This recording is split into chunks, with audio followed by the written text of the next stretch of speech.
Welcome to the Korea Now podcast. I'm your host Jed Lea-Henry, and on today's show we have Korean-based journalist Steven Borowiec.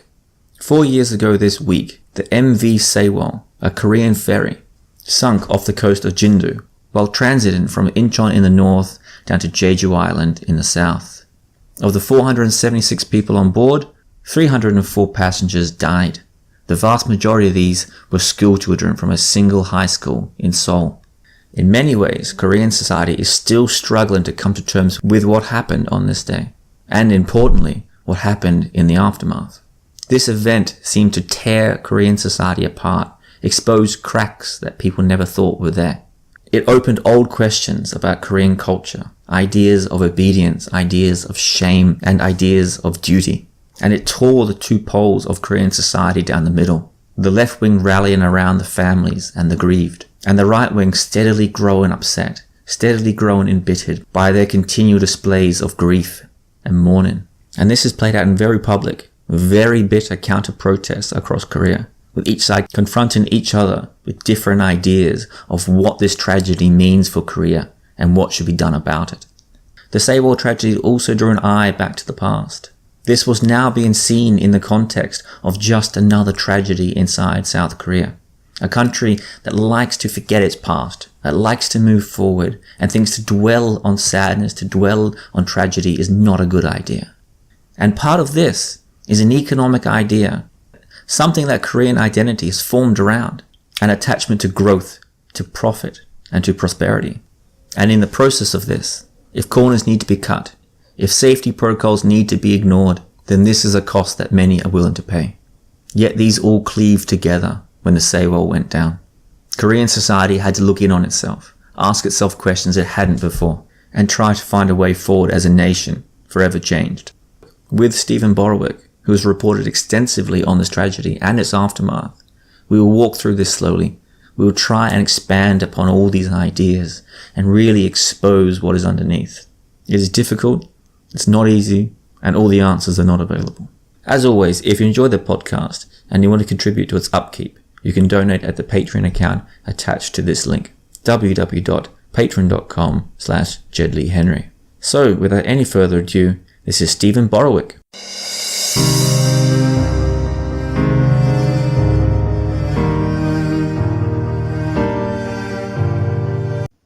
Steven Borowiec, welcome to Korea Now podcast. Thanks for having me. So today we're going to be walking through the Sewol ferry disaster.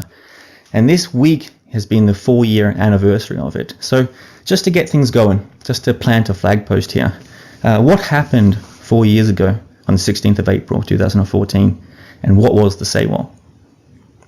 Well, the Sewol was a passenger ferry that was moving between the port of Incheon on South Korea's west coast and going to the island of Jeju, which is on the country's south, and it's a place where a lot of Koreans go on vacation. It's a little bit more of a laid-back and naturally beautiful part of the country. And so on that particular day, there was a very heavily loaded ferry that left Incheon and was running a bit late. And around, I can't remember exactly what time it was, but in the morning, it might have been around 10 a.m., it started to send out distress calls. And for me, it's kind of one of the things where I very clearly remember where I was when I heard about it, as I think for a lot of people in South Korea, that's how they feel. I was supposed to have lunch on that day with a reporter friend of mine, and she sent me a text at, I think it was shortly before 11 a.m., and she said, "Oh, I don't think I can do today's lunch because of this boat that's sinking." And I guess she assumed that I would already have known about it, but it was the first I had heard of it. And so there was this sort of preliminary news reports that there was this ferry that was going down in the waters off of the southwestern coast. But then there was this report that came out saying that everybody on the boat had been rescued. And so everybody breathed this kind of sigh of relief. But shortly after that, there came in another report saying that other report had been erroneous and that there were a lot of people still on the boat who hadn't been rescued. Some of them had, but quite a few there was a total of 476 passengers, and quite a lot of them were still on the boat, and the boat was going down. And that was the beginning of a very tense few days as there were some pretty frantic rescue efforts to try to rescue the people that were still on. And then over the coming days and weeks, the Sewol became, I guess you could look at the UK nowadays and what they're talking about, this Grenfell fire that went on last year. Yeah, that apartment block that burnt down, right? Yeah, and so it became this sort of this event, this disaster that led South Korean society to this very frank and at times painful reckoning over like what kind of society this had become and where things were going. And it was a very sad and very tragic thing that led to a lot of reflection. And as we saw this week, it's something that people are still talking about today, 4 years later. Yeah, and just on that point, you just mentioned there that you remember where you were on that day. And I've heard a lot of people speak about this, and they call it, I mean, it's a bit of a dark way to speak about it, but they call it Korea's 9/11. And it's that idea that people know exactly where they were at the time. And also the fact that it seems to really not galvanize, but define Korean identity as well. Like everything sort of changed the day afterwards. Like the country's not the same since.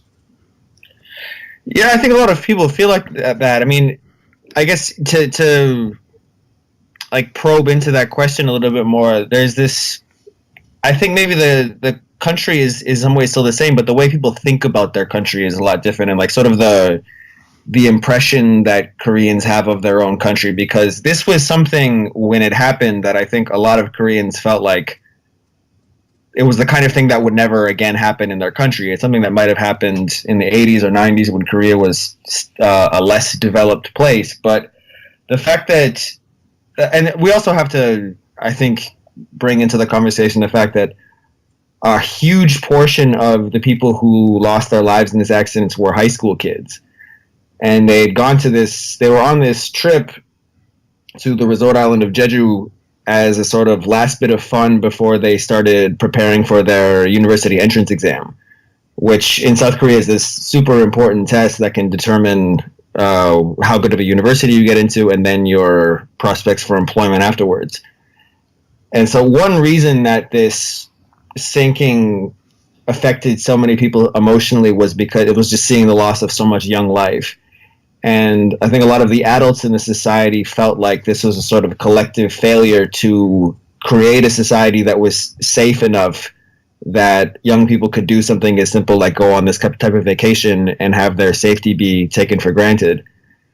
Yeah, and so go ahead. Sarah, yeah, just on that point, I might ask you a question here. So this has been one of the things that came up after the sinking itself, because as you said, this happened over 2 or 3 days. So the ship was listing, and it was stuck in the water, and people would. So the nation kind of watched these 300 odd school children who were told when the sinking started to go below deck. And they watched as they drowned because there were all these rescue efforts and they couldn't get the divers in there.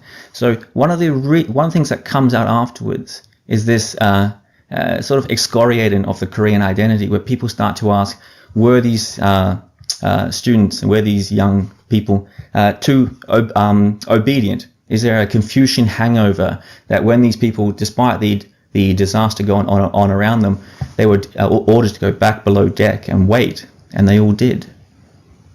Well, the Confucian angle is tricky. I mean, I think sometimes Confucianism can be a kind of trope in like Western explanations of things that happen in Asia. Like, I don't want to. I don't feel comfortable saying that like this was, something that was like too indicative of Korean culture. I think, if you look at disaster situations, nobody on that boat presumably had ever been on a boat that was sinking before, and nobody really knew, what the most effective protocol is. And people were probably nervous at the idea of going up on the deck because there were high waves and they could have been swept away. A lot of them didn't have life jackets.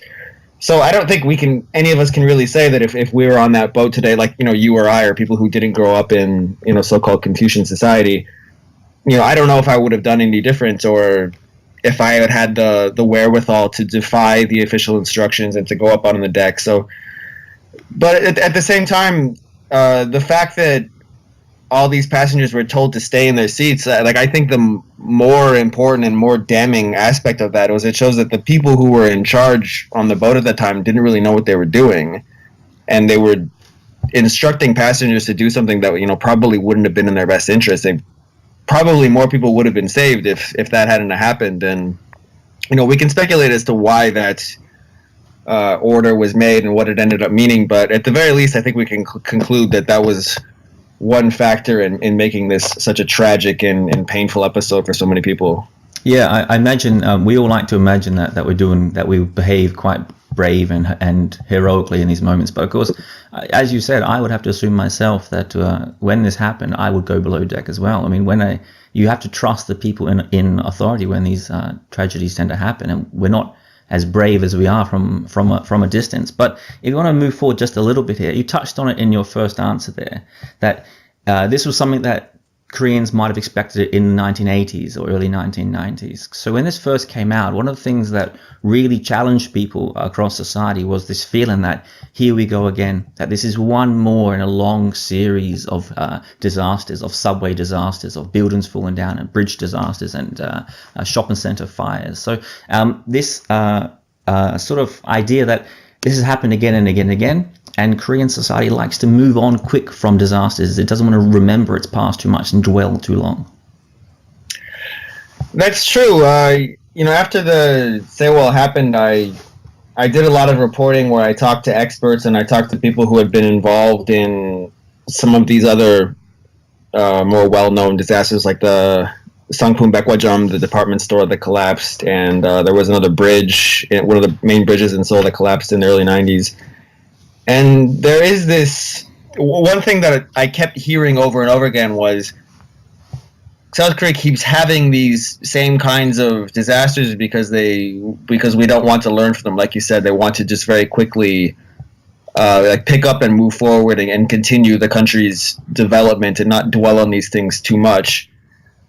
And I guess now we could say, like, having been 4 years removed from the Sewol, it's an open question just how much South Korean society has learned from the Sewol. Like, I don't feel like I'm in a position to say, like, if safety regulations or things of that nature are being much more closely observed than they were at the time. But we could say that the Moon Jae-in government, they just released this week, President Moon himself released this week a statement on the 4th anniversary of the Sewol, and he touched on a lot of these points, and he said that this was something that a tragedy that was felt by everyone, and we need to make a more safe society, a society where everybody feels that as though they are secure. But his statement didn't have a lot of detail, didn't have a lot of tangible things that the government is working to do to make the society more safe. It's a really difficult question that I don't know if anyone really has the answer to.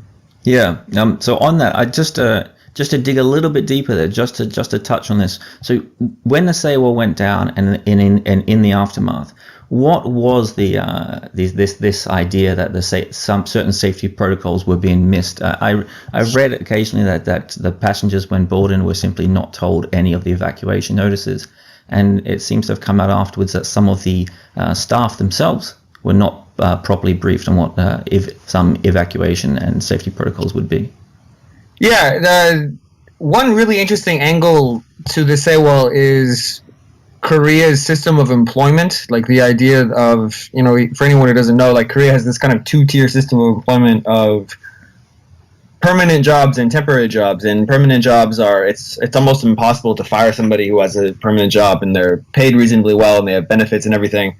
If they're on any kind of temporary contract, they're generally paid much less. They're given the sort of lowliest duties to carry out when they're on the job, and they don't have any kind of benefits. So almost everybody, all of the crew who worked on the Sewol, they were on these sort of temporary contracts, and I think to some extent they probably didn't feel very invested in the ship, and they hadn't been working there very long, and they hadn't gotten the proper training for how to carry out an evacuation.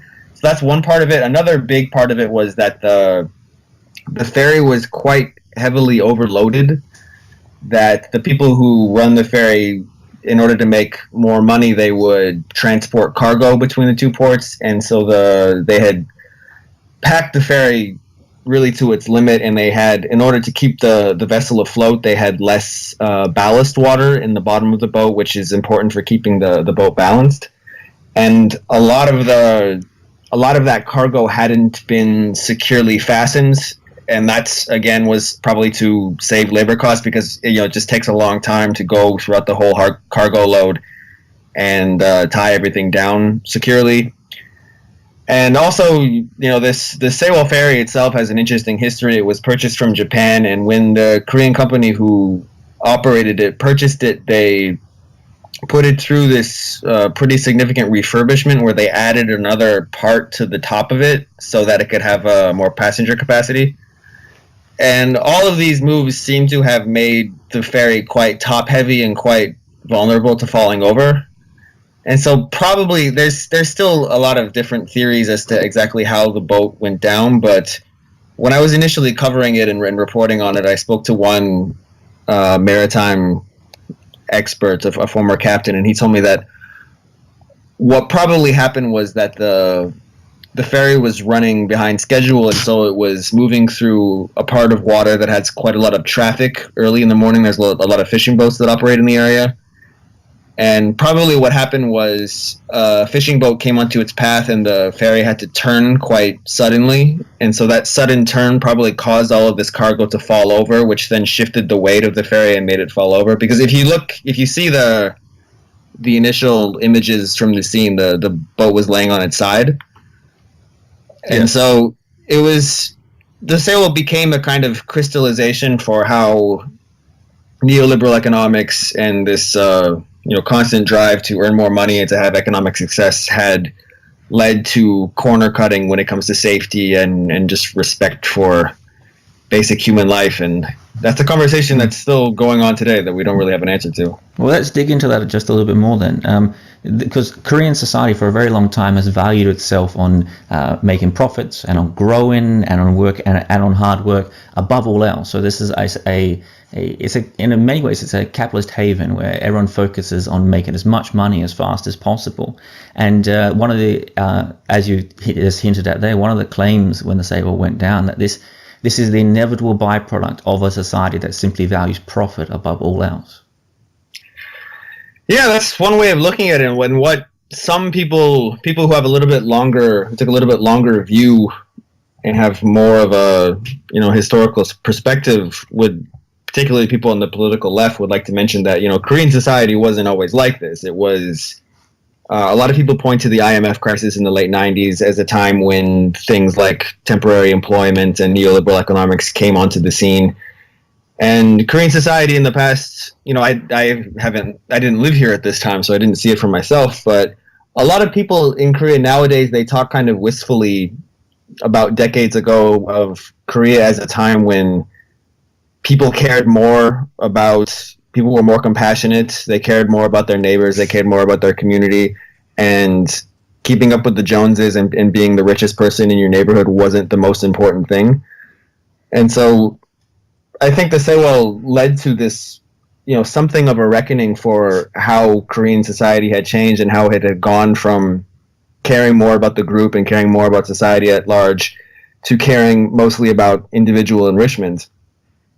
But in the 4 years since then, I don't know if you can point to any real fundamental changes that have occurred. I think, it's a tough economy out there nowadays. There's a tough job market. There's a lack of there's a lack of stable, well-paid jobs, and I think most people in this country are still feeling like their main priority has to be themselves and their own well-being.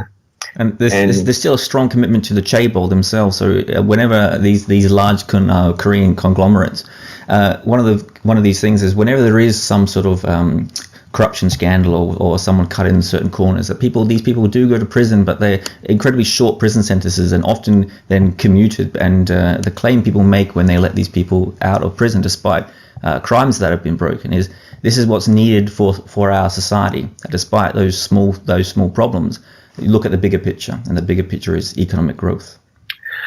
Yeah, I think you're right there. And there's this really interesting mix of feelings when it comes to chaebol and the sort of capitalistic economic model that they're emblematic of. It's on one hand, it's this idea that these companies have way too much control of over the economy, that they make it too hard for small and medium-sized enterprises to compete, and that they because of their size, they take advantage of their clout, and they flout regulations, and they do things that are ultimately harmful to society. But at the same time, they're where the money is. So they're young South Koreans. They still all want to work for, Samsung and Hyundai and all these companies because they can pay so much more, and because they offer much more stable employment. And so there's this really interesting kind of dual feeling of like kind of resenting the Jae-in for flouting their wealth and sometimes flouting regulations, but at the same time being sort of representative of Korea's economic success and people wanting to be a part of that and wanting a slice of this pie for themselves. Yeah. So just earlier, just before we push on a little bit here, you mentioned just earlier about some early misreportings. And you are a journalist yourself, and you work in South Korea.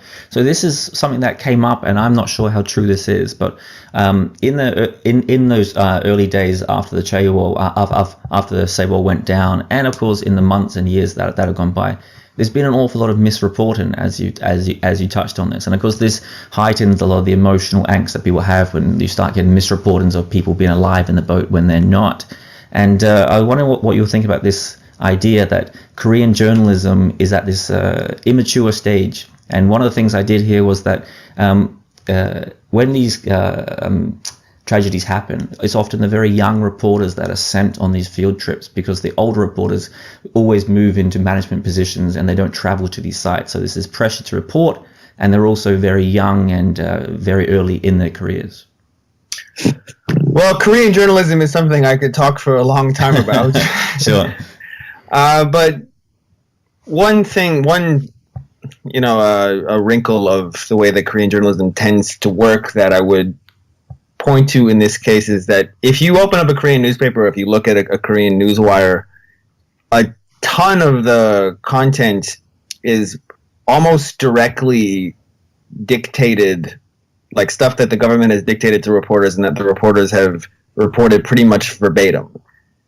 And so in a lot of international news outlets, like if you're attending a government press conference and the spokesperson is telling you something, generally it's thought of as desirable if you ask some questions and you sort of push them on the finer points, and then you might call up an expert, or you might call up somebody else who can comment on what the government has just told you, and you can sort of try to give your reader a more nuanced perspective, something that has a variety of viewpoints. But generally, that's not how Korean journalism works. Generally, if you'll go to I've been at press conferences in Korea where there are dozens of reporters who are all listening to what is being said, and they all file articles that are, without exaggeration, they're almost identical.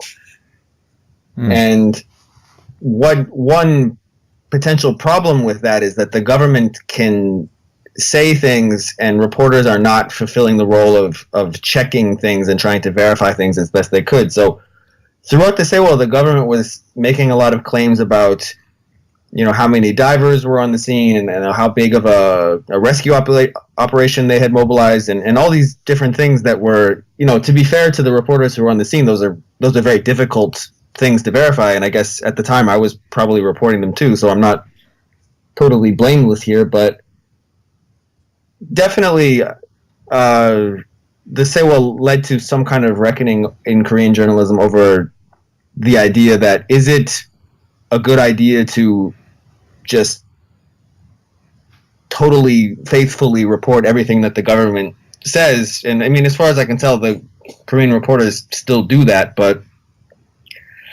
definitely the Sewol was, if you look at public opinion poll data from regular South Koreans, and whenever they're asked to rank their level of trust in any institution, it'll be like the government, business, whatever it happens to be. Journalistic institutions always rank really, really low.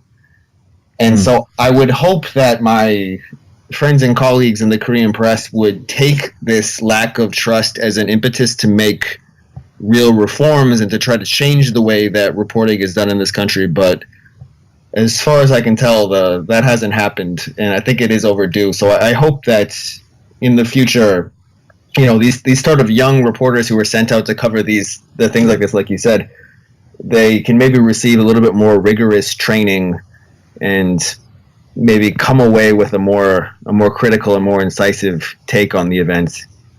Yep. So just to move on a touch here. So this Sewol sat in the ocean and sunk for about 2.5 hours, and for people listening, that's as long as the Titanic took to sink as well. But there were video cameras and there was helicopters over the top, and this was all being filmed live on national television.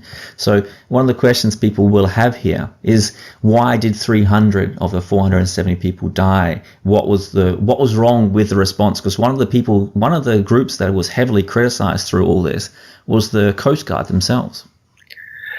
Yeah, and I think, when I speak about these things publicly, I'm a little bit reluctant to get too blamey, because I still think there's a lot of stuff we don't know about this. But one prevalent criticism of the Coast Guard that came out was that the response was not very well organized, that there was a lack of a sort of central control tower that could direct the different limbs of the organization to be in the right places and to do the right things. And then that sort of seeped into a bigger criticism of the South Korean government generally, and it settled on the president at the time, Park Geun-Hye, and she came under fire for not, as the leader of the country, and during this, what came to be this very serious national tragedy, she came under criticism for not taking a more leading role and not stepping up to oversee the rescue operation and see that things went ahead better than they did. But unfortunately, this was obviously a disaster that caught everybody off guard, and there was a very narrow window of time during which the people on the ferry would have been, when they could have been saved. And it's a tragedy that South Korean society will live with forever, that so many people were lost. And the Coast Guard later on was disbanded as a kind of punishment for this, but I don't know that the Coast Guard in its new form, or the maritime safety infrastructure more generally, I don't know if they've come up with a more go-to protocol for how to handle something like this. But hopefully, when something tragic happens, I think it's human nature to look for something of a silver lining. I hope that they would sort of assess what happened here and try to come up with measures to prevent the same kind of failures in the future. But I don't know. I haven't seen any evidence that has happened. Well, one of those silver linings might be this moment. So when the boat was going down, there was only one Coast Guard boat that was sent out there. I mean, these, of course, quite large boats, but there was only one, and it was inadequate. But it was this great moment with this sort of Dunkirk-style evacuation, where most of the people that were picked up and then ferried back to Jindu safely were picked up by local fishermen. Yeah. Who turned around, and it was this wonderful sort of moment of everybody chipping in. Yeah, I mean, you're looking at it kind of optimistically as a nice moment of regular people coming together and helping each other out, which of course it is. But at the same time, it raises a bigger question of, why did it have to come to that? Why was there not some bigger, more well-resourced, better organized, government-led effort to rescue everybody? But I don't know. I guess we'll never really.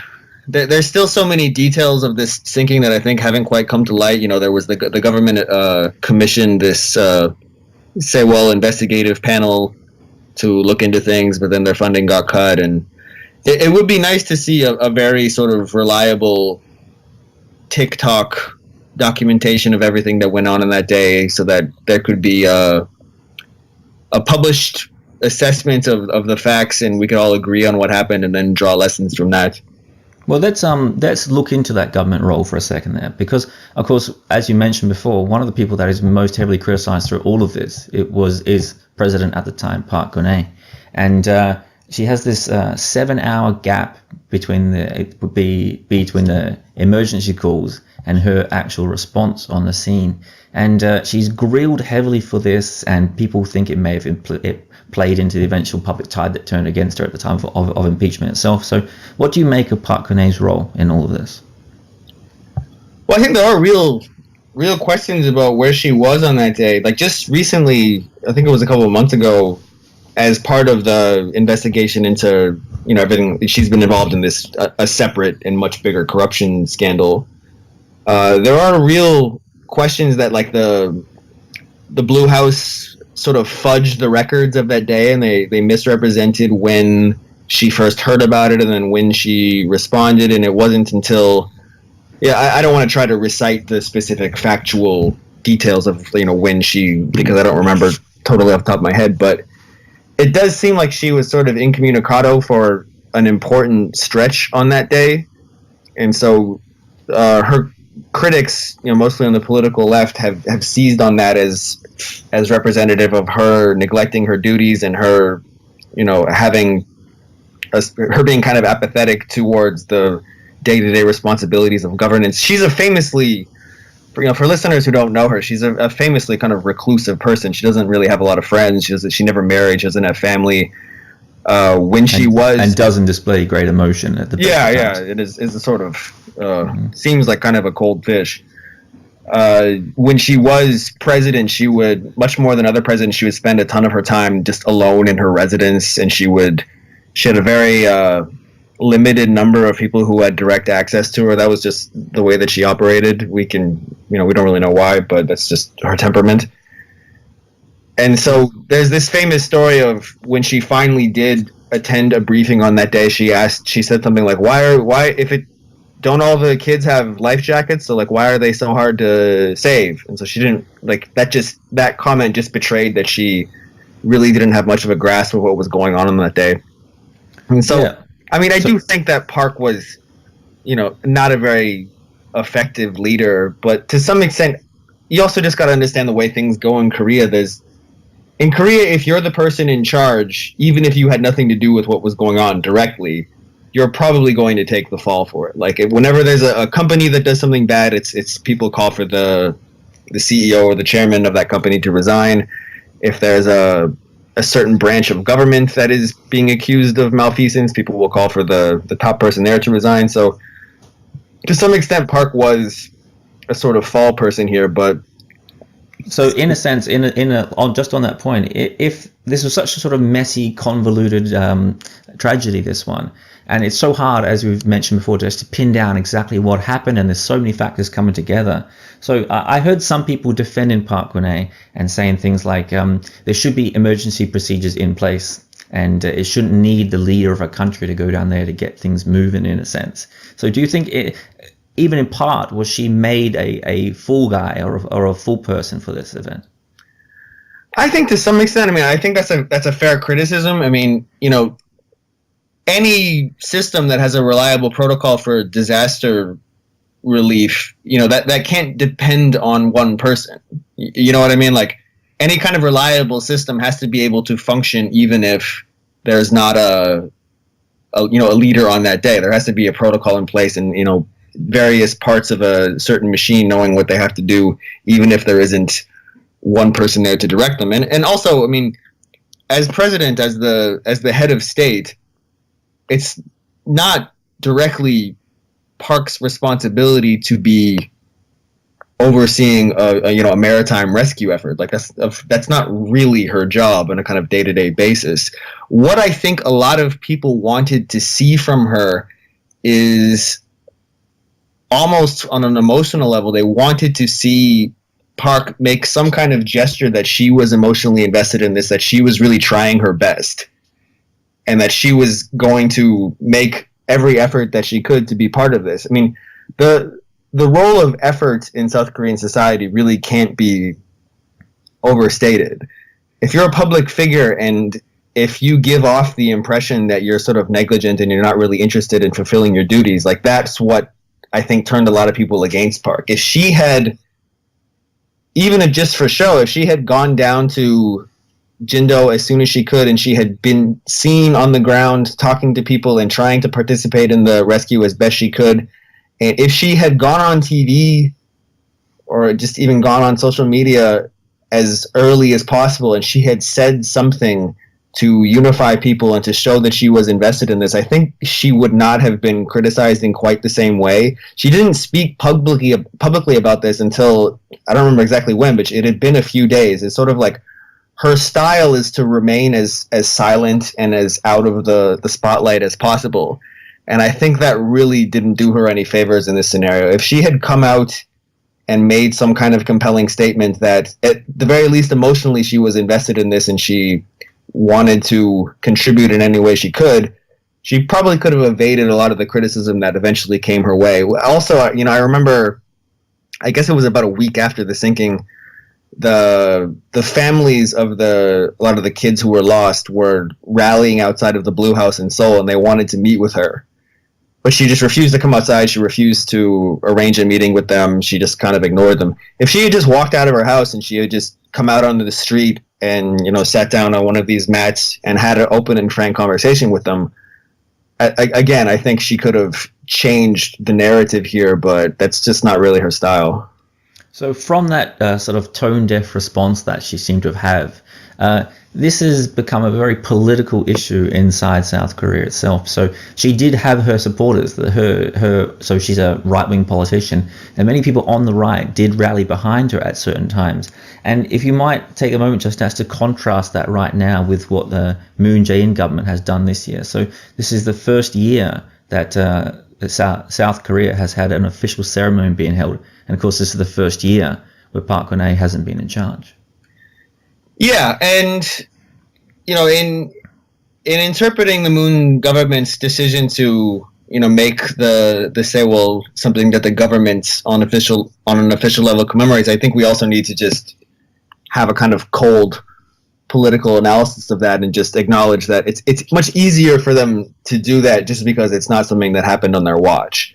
You can come in as a politician, you can come into power and say, oh, this thing that happened under the other guys is really tragic, and now let's all get together and mourn this. But one thing that stood out to me in the statement that he put out on the fourth anniversary of the sinking was, he said, these were all our kids. And if you speak Korean, you'll notice there's this idea of uri, of the group, of all of us being in this together. And that's how Korean society has thought of itself for so long, but it's something that's been breaking down over the past 20 years or so as the society has become more individualistic, more winner take all, more me first. And having observed the Sewol sinking, from right when it happened and in the months and years going ahead, one of the things that was most compelling to me was, at least in the early stages, it was something that people regardless of political affiliation really rallied together behind. It was this idea that this is something that's affecting the whole society, that everybody is implicated in, and it was a kind of shared trauma, shared sadness, shared tragedy. But that didn't last. As you alluded to, there were people who were on the political right who defended the current government, and they ended up castigating the families of the victims, who became very public in their protests about what they saw as a failed response by the Korean government. And there became this nasty sort of antagonism between the two sides, where the right-wing side accused the protesters of unfairly criticizing the government and exploiting this case to seize power. And there were these on all these right-wing message boards in Korea, there was all kinds of rumors spread about these Sewol families, that they were greedy and they were just using this situation to get money from the government and all the rest. And they were really particularly nasty, some of those responses, weren't they? So there's these pictures of grieving families having hunger strikes, and these groups coming out in their faces and binge eating, and counter protesting them. And some of the claims they were saying that some of the things that they were saying were these families are now becoming self-indulgent, that they've been grieving too long and they're harming the nation, that they should move on. Yeah, I did this article. I think it was in October of 2014, I did an article for Time magazine where I went back and forth between these two sort of dueling protest sites that were at Gwanghwamun Square in the center of Seoul. And so on one side, you had the Sewol families who were grieving and grieving their lost children, and they were saying, we need to find out the precise truth about why our kids died. If we don't figure this out, then this type of tragedy will be liable to happen again and again. And Korean society, as part of the grieving process, if you look at the sort of scholarly literature on trauma and recovery, one thing that experts and professionals, people who know a lot more than me, will say is that in order for recovery from a traumatic incident to begin, the victim needs to feel as though they have all of the information as to why and how their traumatic event occurred. And so when these parents said, like, we don't think we can move on until we have a reliable factual record of what happened here, they're actually very much consistent with the scholarly consensus on that. But there were these other people on the other side of the square who were saying, enough is enough, like, go home, stop reveling in your own sadness. And they would appeal to the economy. There was this one group that I interviewed who said, the economy is suffering because these people they want everybody to be sad with them. They don't want anybody to move on. If you remember, right after the Sewol, there was a lot of public events, and people didn't feel like they could go out and party or go out and have fun or go out to eat because this country was in this kind of state of mourning. Yeah, people were canceling comic events and canceling concerts, and everything was basically shut down for a period. Yeah. Yeah, and so these right-wing activists were saying, like, it's time to get back to business as usual. But the people who had been more directly affected by this didn't feel as though they could, go back to living their lives as usual. And so over the coming years, I interviewed a lot of the families who'd been affected, and I was always interested in the sort of split among them, where there were some families who really wanted to continue this from an activist level, and there was some that really wanted to just go back to living their regular lives. And I'm not going to judge either of them for how they choose to handle this kind of episode, but like there was a part of me when I was doing this kind of reporting where I felt like at some level do they not want to do they really want to keep living this tragedy every day? I mean, I did a story on, I guess it was the second anniversary of the sinking, where I spoke to a man who had lost his younger brother, and he told me this story of how after his brother's death and for months afterwards, he had just almost completely lost his ability to eat. He had no appetite, and sometimes when he eat, what he eat would come back up. He couldn't digest it properly. And he saw a doctor about this, and the doctor told him that there was nothing physically wrong with him, that what was causing this was just his depression, his anxiety about what had happened to his brother. And he told me that when the doctor told him that, he just refused to go ahead with any other treatment because he said he didn't want to lose this physical anguish because he felt like it was his only connection to his brother. And if he lost this physical ailment, then his brother would really be gone, that he would really not have any more connection to him. And it really is one of those tough moments in our society, in all societies. We don't really know how to approach grief, do we? There's always this ideas. We always have our own personal ideas that you have to move on and just let everything go, or just remove it out of your life, and or to dwell on it is of course important. And everyone seems to be quite divided over this. Yeah, it's something that I think about a lot. I mean, at the risk of too much information, I was back home in Canada just a couple of weeks ago because I had a death in my family. And so in some ways I felt kind of guilty coming back to Korea and resuming my life and resuming my work as a journalist. And I felt like I should stay back home longer and be there as the grieving process played itself out.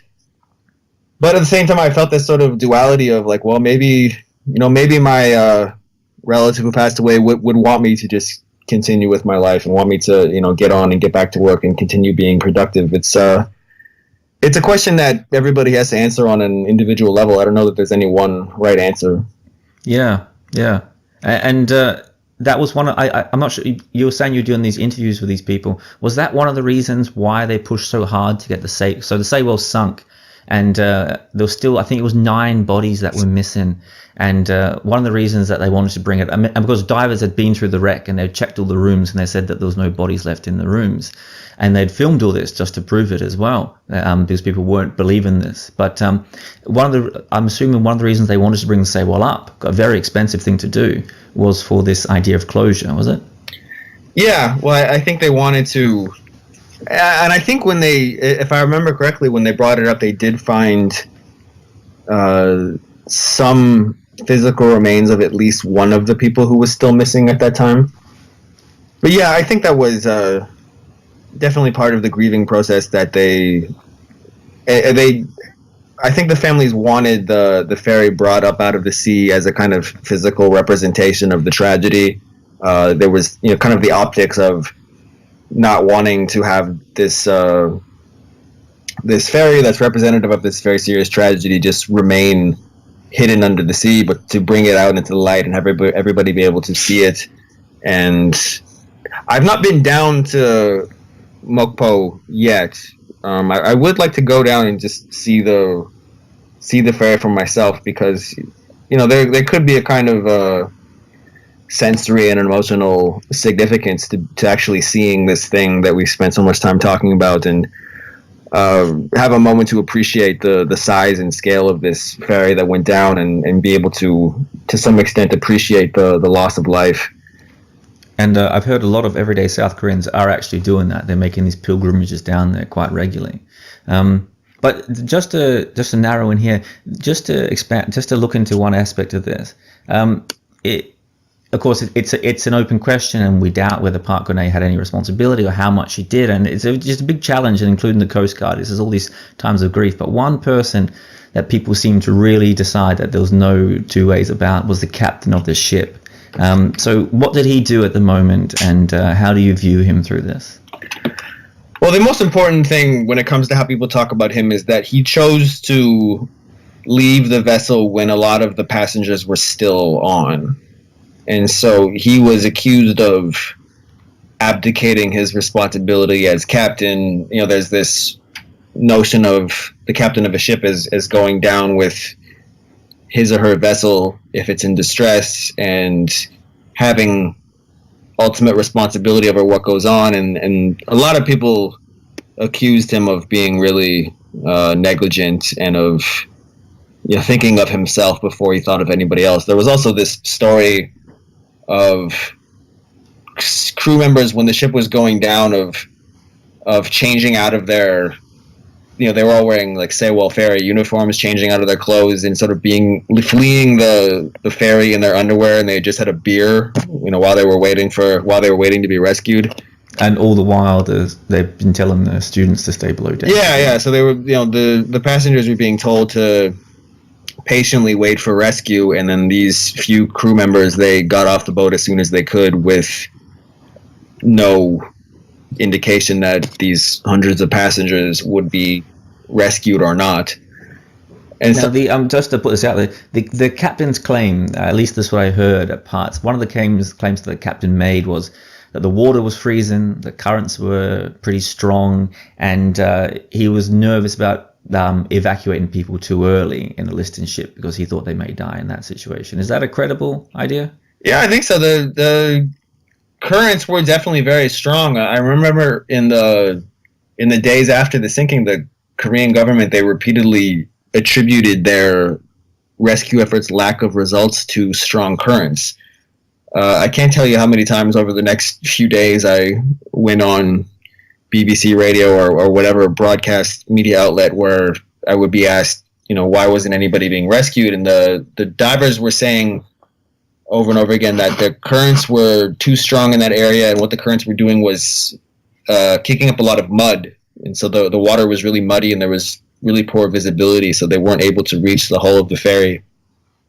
So, I don't doubt that, the captain probably had very real concerns about telling everybody to come up to the deck, but I guess he was probably in a situation where he felt like he had no good options, so he just kind of disengaged from the situation. But it's definitely a very sad situation, and I don't remember exactly what his sentence was, but he's now serving a prison sentence. And I think he got life in prison. He had a smaller sentence, and then they retried him. I think he's doing life in prison at the moment. But just on that, I was wondering what you were thinking. One of the things I heard about this, why it was so important to, why so many Koreans were so outraged by the captain, was not just leaving the ship, because, that is a problem in itself, but we weren't there. It's very hard to know. Was this idea inside Korean society of shame, and they were upset that it didn't play out enough through the captain himself. That he didn't cooperate with police when they first got him, and he was being a bit evasive. And of course, this plays out with the vice principal of the school, who he organized the trip, and he committed suicide. And I've got the quote here. It said, "Surviving alone is too painful. When 200 lives are unaccounted for, I take full responsibility." So this idea that you take responsibility, and even if that means committing suicide. Yeah, and I was at Dawon High School on, I think it was the Friday. I think the sinking occurred on a Thursday, and I think I was there on Friday afternoon when someone at the school announced that the vice principal Kang Min-gyu had committed suicide, and there was this real kind of mix of emotions in the room. Some people screamed, and some people were crying, and there was going around and talking to people afterwards.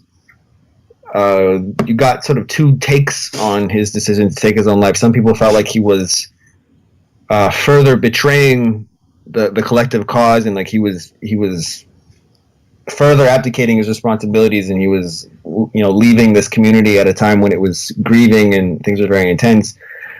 But at the same time, I think some people had some kind of grudging respect for this decision, that like he was sacrificing his own life as a gesture of contrition for his own failure to protect the lives of these hundreds of young people.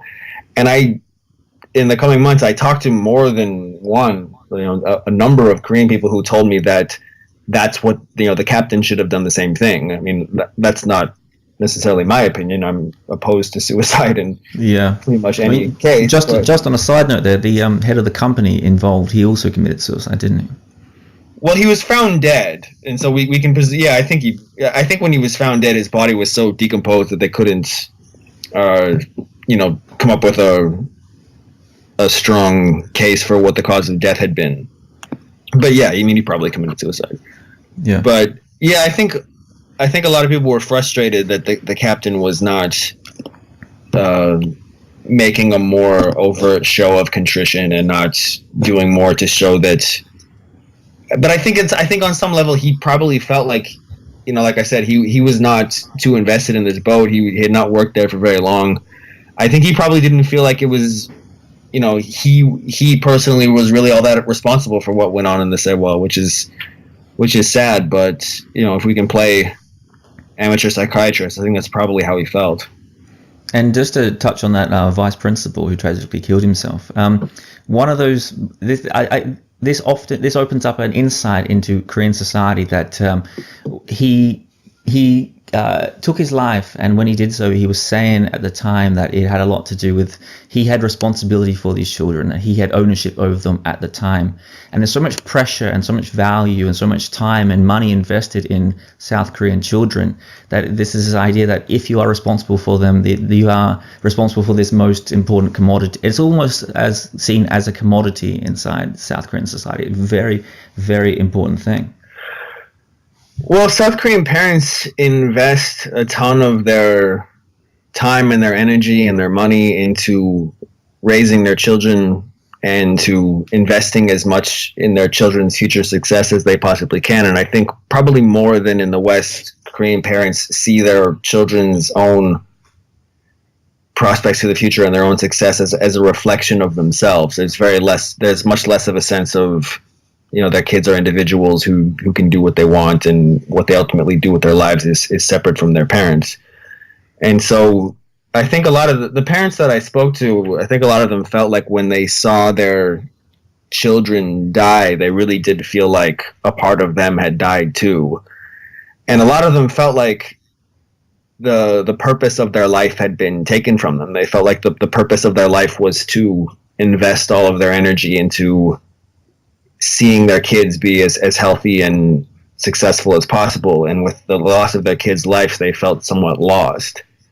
And so on the reaction of Korean society, one of the things I heard was across Korea today, it's still very unlikely for there to be any field trips anymore. That one of the immediate reactions was just simply don't take children out and keep them safe and keep them huddled away. Yeah, and anybody who's spent time in this country can tell you that children already, there's not a lot of what we would call free range childhood here. There's when I was a kid, I grew up in Canada, and it's probably not so much like this in Canada anymore, but I would spend days out exploring pretty much unchecked with other, kids my age, and we had a lot of freedom over where we went and when we came. We all, as long as we were home at a reasonable hour, it was kind of okay. Korean kids don't really grow up like that. Their lives are pretty regimented. They tend to go from school to their private academies or to their sports lesson or whatever it is. And so I think it's kind of natural when you observe a tragedy that was as unpredictable as this to kind of pull the ones you love a little bit closer to you and try to, make sure that it's never them that this kind of thing happens to. Yeah. So just on a last question here, I might get you, and it's a very tricky question, so it's going to be hard for you to answer, I suppose. But this seems to, well, not seems to, it's definitely, it's certainly a tragedy for the families and a tragedy for everyone involved. But this really scarred the South Korean psyche, and there was all these hyper emotionalized images and people, video journalists going into schools and filming these empty classrooms because, of course, most of the students died from one particular high school, and it's these horribly haunting scenes. And I was wondering what place you think that this is going to have inside South Korean society, because, as I said, this is the 4-year anniversary, and you live and work in Seoul. I'm sure when you walk the streets, you see these yellow ribbons being sold everywhere and candlelight vigils on street corners. So you're getting at, like, what kind of a legacy will the Sewol have? Yeah, what place do you think it'll have? Because, you're at this sort of turning point here where you now have a new president in charge. Do you think this is going to last, or this is really going to make influential changes across Korean society? Will this just be forgotten and the society will move on? And if changes happen, what do you think they'll actually look like? It is a tricky question, though. Well, I think I could try to answer it maybe in two somewhat separate parts. I say that emotionally, this is something that will always be remembered and that will always have some kind of resonance, just because almost everybody in this country, going back to the beginning of our conversation, remembers where they were on that day, and they remember, the anguish of seeing these parents wonder if their children were ever going to return home, and then a lot of them accepting the a very sad reality that their children would not return home. So I think on an emotional level, it's something that will never go away, and it's something that will always be representative of some ways in which the society went wrong. But to move to the second part of my answer, in terms of tangible or practical changes, I think, sadly, it's unlikely that the Sewol in itself will spur very substantive changes to the way things happen here. I think it's any kind of, the Moon Jae-in government can say all the right things about how the Sewol needs to be an impetus to make the society more safe, but they're short on specific ways that they can make that happen. I hope that, I don't know this for sure, but I hope that after the Sewol, just to take one simple example, I hope that cargo ferries and passenger ferries, when they left port, that the protocol was more strictly enforced. I hope that the people in charge of enforcing those things really did make sure that vessels weren't overloaded and that the cargo that they were carrying was fastened securely. I hope that's something that they've been doing. I sense in your voice there, because those were protocols that were passed, I sense in your voice there that you think in time these will become laxed, and people can bribe their way through, or they'll just let them. These will be forgotten in the same way that they're forgotten for the Sewol. Well, I'm a journalist, and so that means I'm a kind of pessimist by nature. Sure. And so I don't really believe anything until I've seen a really reliable, factual documentation of it. But I'm a kind of aspiring optimist. I want to believe that things will ultimately work out, and at the very least, one sort of silver lining we can say that fortunately over the past 4 years there hasn't been another major safety crisis that would lead to another sort of national expression of grief. But one thing I think we can point to as something to be concerned about, like if you look at what's going on in the Korean job market, particularly in blue collar jobs, a lot of companies in Korea, like in industries such as shipbuilding and manufacturing, they're having a tougher and tougher time for various reasons. Their exports to China have been cut. And when you look at the way that these companies work, sometimes there's real risks of industrial accidents. And so I hope that in the near future, because of the economic pressures that various sectors of Korean society are facing, I hope that won't lead companies to cut corners and to violate protocol in the way that the Sewol did. And I hope we don't see more sort of accidents that happen in the name of expediency and in the name of saving time and saving money in the way that the Sewol took place. Well, that might be a nice, hopeful note to end this on. So, thanks for coming on, and thanks for walking through a very hard issue to talk about. So, Steven Borowiec, thanks for coming on the Korea Now podcast. Thank you. I enjoyed it.